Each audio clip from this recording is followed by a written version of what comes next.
आरे बतो पकड़ी पिया के कान पीठ पे बैठ गई।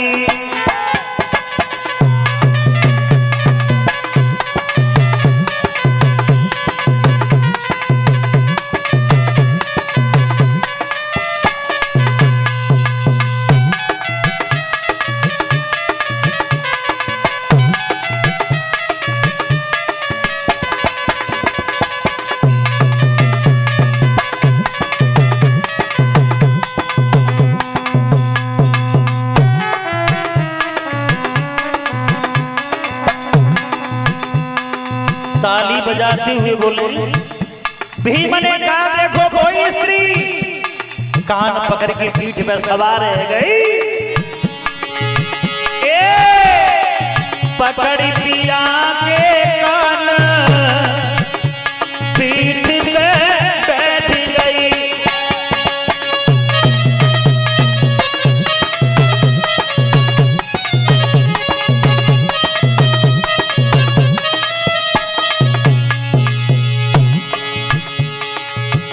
आरे कान पकड़ी नार घुमावे,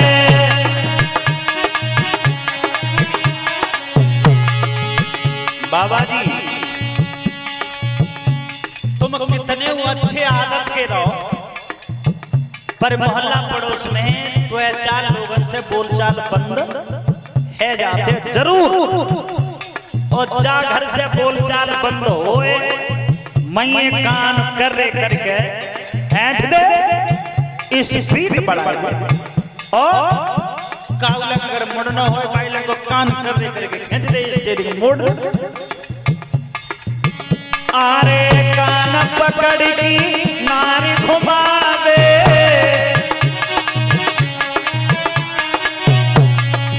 दुल्हन आग मांगे बेटावे,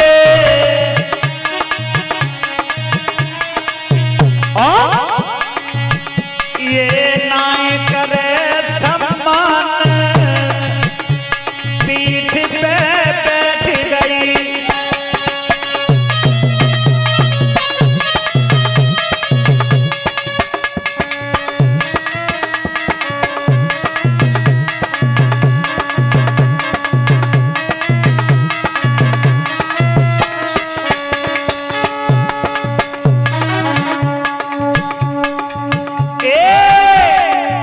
पकड़ी पिया के कान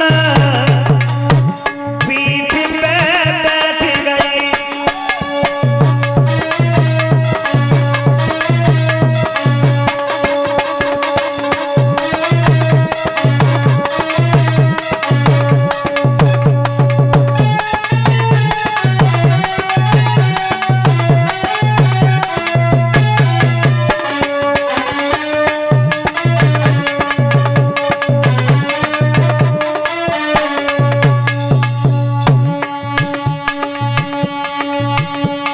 और भीम ने मन में जानी होए न होए हमें तो जी बिना पाई को लग रहा।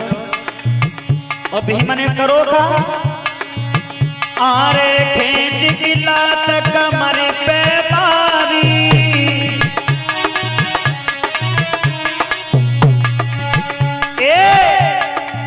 खींच की लात कमर पे मारी,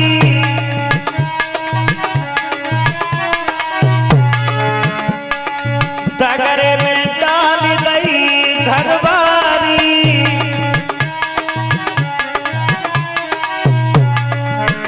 जो भीम ने करिया पे लात दई, जो पीठ पे ना बैठी थी सो तो 10 कदम दूर ही गिरी। अब भीम ने उनको पांव पकड़ो लेके चलो बेचिल्लानी को कहां ले जातो इन्हें। भीम ने पीछे मुड़ के ही नहीं देखो, आवाज ही नहीं दी। वे बोले भैया जा तरीका से पांव पकड़ के खींच रहे हो, मरेंगे ना। भीम ने की वैसे का तू जिंदा है? तो स्त्री कान पकड़ के पीठ पे बैठी डोल रही है, वैसे का तू अपने आप को जिंदा समझ रहा हो? ले जाए कि जंगल में ठाड़ी में धरो और जो घोंटू डाल छाती में भौंका।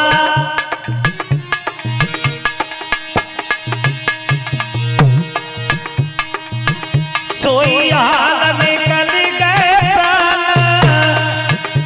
पीठ सी उतर गई।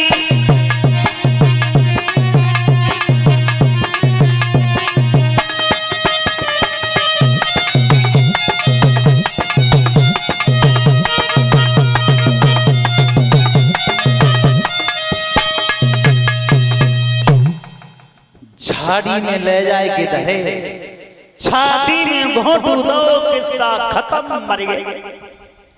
अंधेरों सो हो तो आए, भीम झाड़ी में छुप के बैठ गए।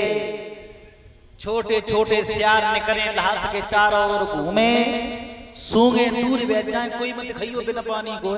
भीम विचार कर रहा आदमी तो बिना पानी कोई डुडगो ने जी और मालिम बच जाती कि महाभारत में जीत कैसे होगी।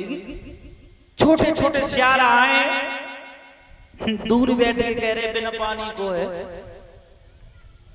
तब तक कुछ और रात भाई वृद्ध सियार आया, वे चारों ओर घूमे, दूर बैठ गए और बोले कोई मत खाइयो बिना पानी को है।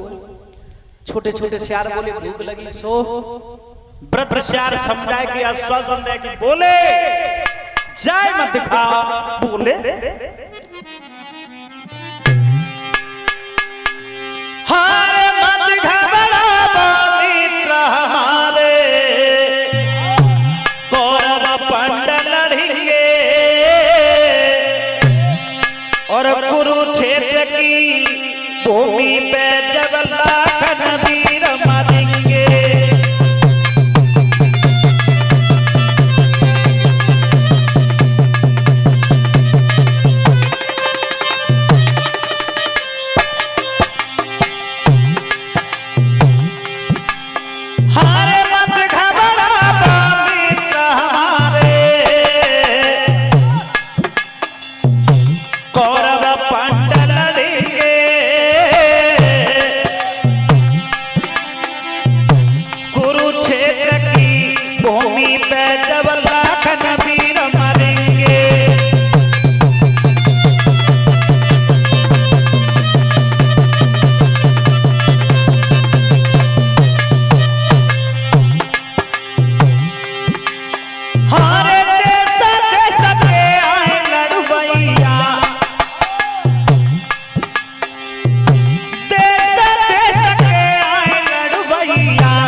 जाए कोई मत खा, एक से एक बड़ा योद्धा मरेगा कुरुक्षेत्र में, मां चल के खइयो जाए तो खानो है।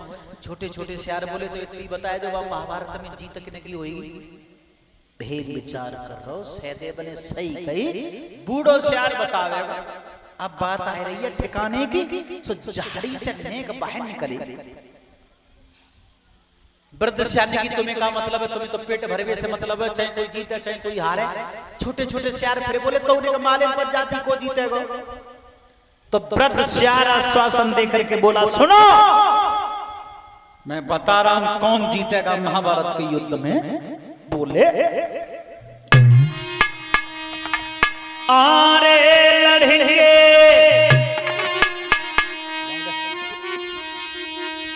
आरे लड़ेंगे कौरव और पंडा,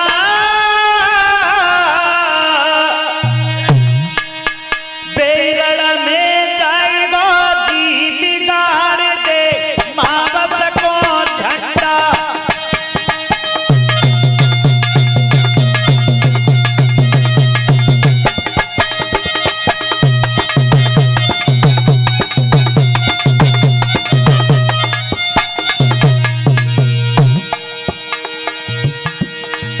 ये कहा अमावस्या वाले दिन जो झंडा गाड़ देगा जीत बाकी होगी। मने विचार करो, कई नेक सी बात नहीं बताई सहदेव ने, पर परमात्मा मोह तो जीवन है मालूम अमावस कब की है, आज की है कि कल की है। काऊ बड़े बूढ़े पूछवे जाऊं अमावस रास्ते में निकल जाए, बनी बनाई बात बिगड़ जाएगी। भीम ने करो का आरे सुनी जब भीमा ने पानी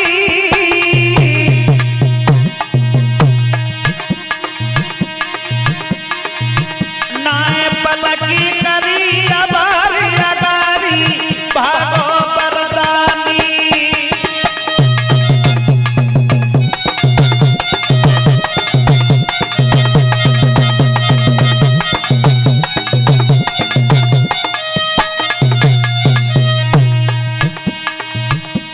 भीम बढ़े आगे आरे भीम आगे को बढ़ आयो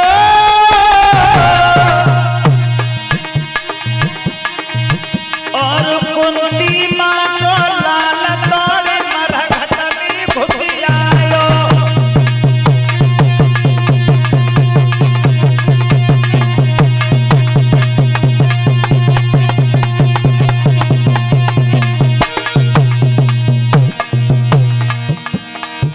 भीम मरघट में प्रवेश कर गया।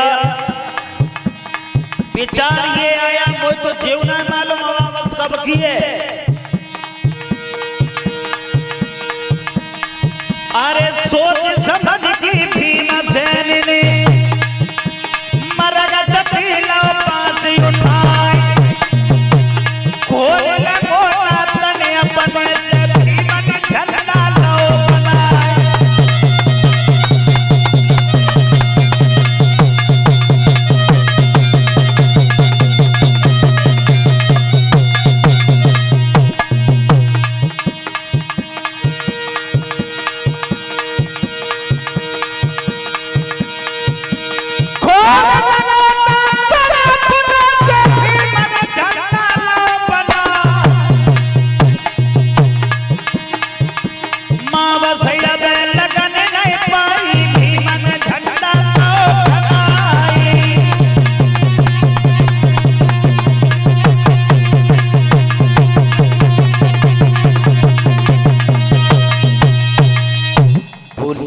आनंद कंद भगवान के। भीम को मालूम ना आती अमावस कब की, झंडा गाड़ दिया और चारों तरफ घूम घूम के देख रहे हो काउला टेढ़ो तो न रहेगो, हवा चले और गिर जाए। दुर्योधन दुशासन कर्ण तीन झंडा ले फिर रहे, अमावस लगे हम झंडा गड़े। भीम पे नजर पड़ी तो गई को तुम कौन हो? भीम ने की चो लड़ाई कर ले तो शुरू होगी, दिखाई देगा आज सही बंदा है। दुर्योधन की भीम तब तक नजर पहुंचेगी झंडा पे, जिका करो जे झंडा गाड़ो मैंने झंडा। पागल है भाई, अमावस लगी कहां है? भीम ने कही सो अमावस नहीं लगी? बोले हाँ 12 बजे के जाकर रात के 12 बजेंगे, आज रात होगी, 12 बजे के बाद जब समय आएगा तब अमावस लगेगी। भीम ने की देख तो बताई होगी काऊ ने रात के 12 बजे के बाद की अमावस, वो बताइए काऊ ने पहले की। देख अमावस कर ले अपई अपई और जब झंडा में उंगलियां नहीं करता ही लड़ाई कर ले तो शुरू ना है, वो अब ही तो शुरू हुए। कहने का मतलब झंडा भीम का पहले गड़ गया। 18 दिन 18 रात का युद्ध निश्चित हो गया। बीच कुरुक्षेत्र में जैत खम गड़ गया। कुरुक्षेत्र की लंबाई चौड़ाई बीच जैत खम से 40 मील वर्गाकार थी। बहुत बड़ा मैदान था कुरुक्षेत्र का। 18 अक्षौणी सेना, 7 अक्षौणी सेना थी पांडव पक्ष में और 11 अक्षौणी सेना थी कौरव पक्ष में। वैसे तो बराबर नियुक्त तो भाई सेना 9 अक्षौणी पर होते, 2 कम पड़ेगी तो 2 बढ़ गई। क्यों? एक अक्षौणी सेना तो कन्हैया ने तैयार करी पांडवन के लिए, सो दुर्योधन मांग लाए नारायणी सेना, और एक अक्षौणी सेना नकुल सहदेव के जो मामा थे सल्ल, वो लेकर के आ रहे थे पांडवों के लिए। दुर्योधन ने खाता तसल्ली करी रास्ता में, सल्ल की अपने पक्ष में कर ले एक छोटी सेना ऐसे बढ़ गई।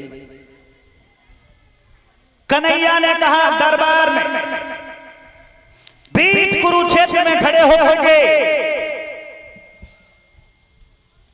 अगर किसी के मन में ये विचार बनता हो कि धर्म कौरवों के साथ है, अधर्म पांडवों के साथ है, कोई इधर से योद्धा उधर जाना चाहता है तो चला जाए। हाँ, अगर कोई ये सोचता है कि धर्म पांडवों के साथ है, अधर्म कौरवों के साथ है, उधर से अगर कोई इधर आना चाहता है तो आ सकता है। पांडव पक्ष से कोई निकल करके नहीं गया, कौरव पक्ष से एक वीर निकल करके पांडवों में मिल गया, जिसका नाम था उत्सु।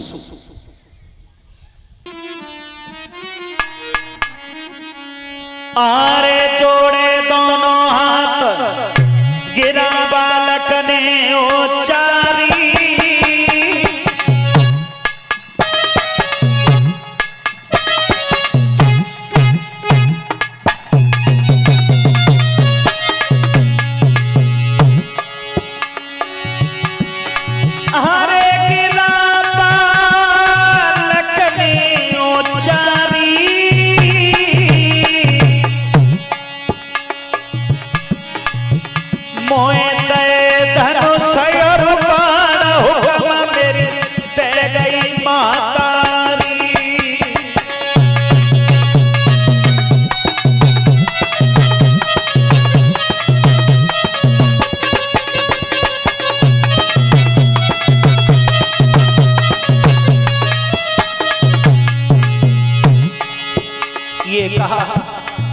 मेरी मैया ने मुझे आदेश दिया।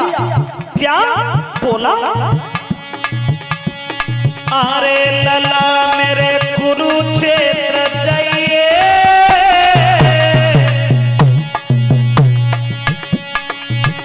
जात लगी है जयार मदद तू बाकी कर दइए।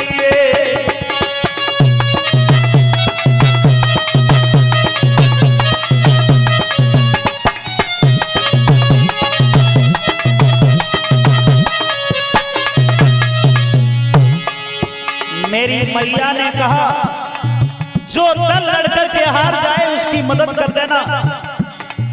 कन्हैया बोले हाथ दबाए पक्ष की मदद करेगा बेटा, तेरी मैया को नाम का है, तेरा नाम का है, तेरे पिता का नाम क्या है? बालक ने की मैया को पिता को नाम पूछो और पहले से बताऊंगा तुम्हें। बोला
जवाब दिया प्रभु मोटे तारी तुम्हारी पीठ के पीछे ठाड़े में सगे बाबा ये भीम से घटोत्कच मेरे पिता का नाम है, मौरवी मेरी माँ है, मेरा नाम बबरीक है।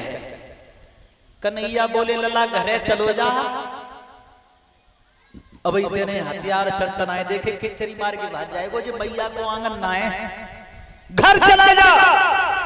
बालक ने कही प्रभु कितने बड़े बड़े योद्धा हैं जा कुरुक्षेत्र में, नाम और पंजियत से जानते हो सब है।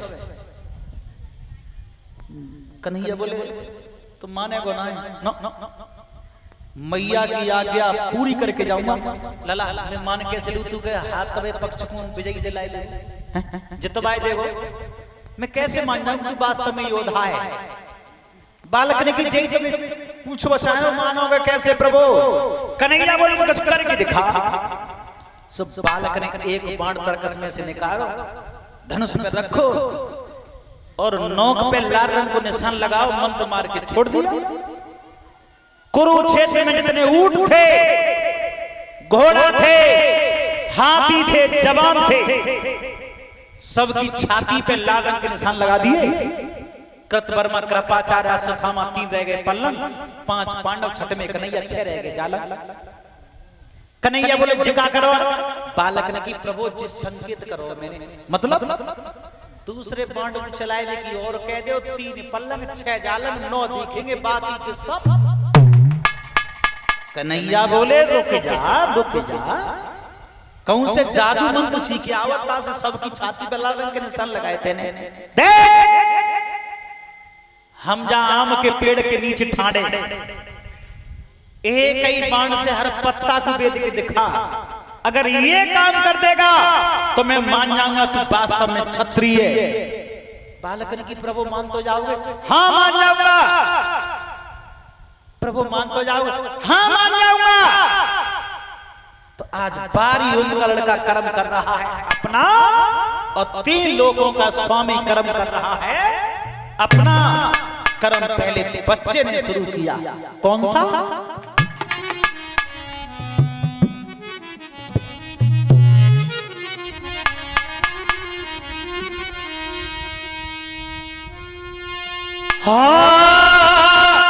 हरे तरक समिति बाण लो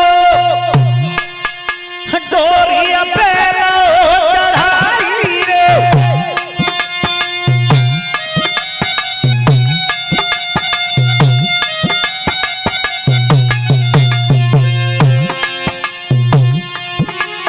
हरे तरक समिति बाण लो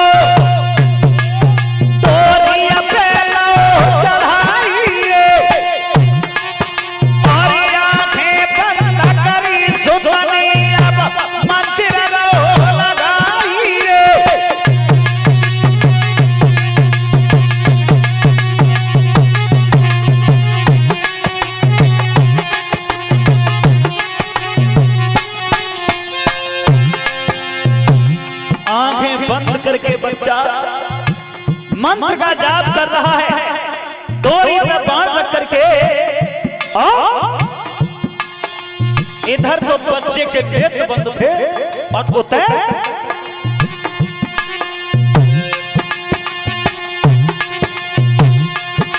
हमारे 3 लोग के स्वामी ने सोई लंबी भुजा उठाई रे और एक पत्ता कर से तोड़ो करवा सुनो दवाई रे।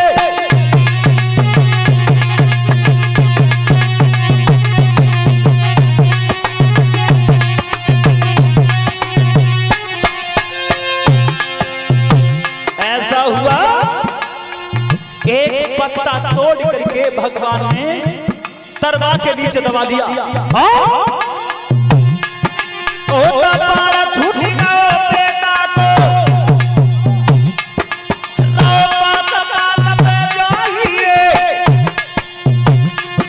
और सबरे पत्ता भूमि में जाइए।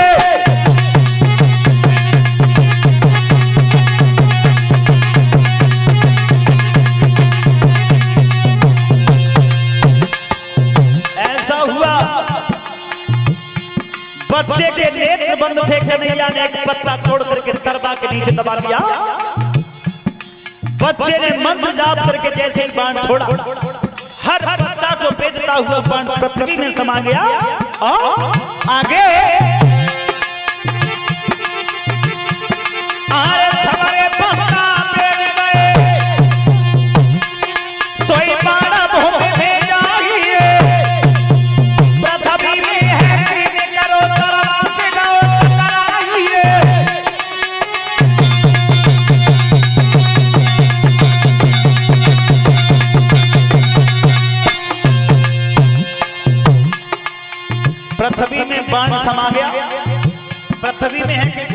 करके कन्हैया के दरबार से टकरा गया।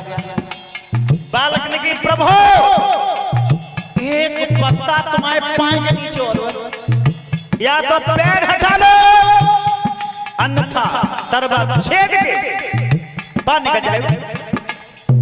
कन्हैया विचार कर रहे दरबार छेद के बाहर निकल जाएगा।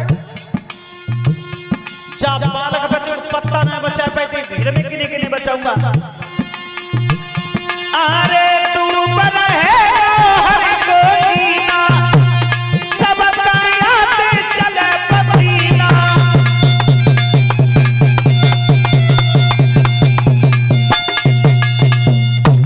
बोलिए आनंद कंद भगवान की। भगवान